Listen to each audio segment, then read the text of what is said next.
नमस्कार। आज जो है सो शुरू करते हैं भारत का संवैधानिक विकास।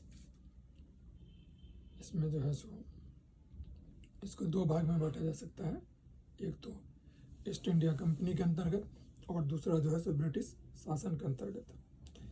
तो ईस्ट इंडिया कंपनी के अंतर्गत जो भी एक्ट ने कंट्रीब्यूट किया वो थे, सबसे पहला जो था वो था रेगुलेटिंग एक्ट 1773, दूसरा था पिट्स इंडिया एक्ट 1784, तीसरा था चार्टर एक्ट 1793, उसके बाद था चार्टर एक्ट 1813 और उसके बाद जो आता है वो आता चार्टर एक्ट 1833 और नेक्स्ट आता है चार्टर एक्ट 1853।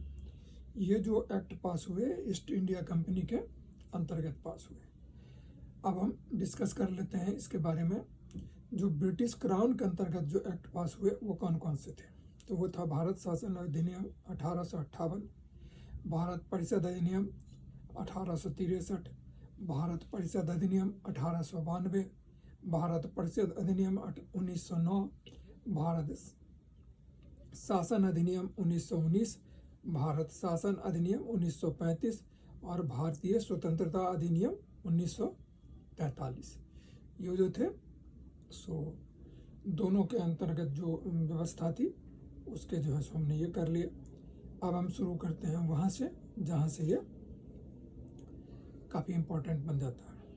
केंद्र में द्वैध शासन व्यवस्था डीआरके सिस्टम जो है सो भारत शासन अधिनियम 1935 के अंतर्गत लागू किया गया। ब्रिटिश शासन में जो है सो भारतीय शासन अधिनियम 1935 में संघीय शासन का प्रावधान था।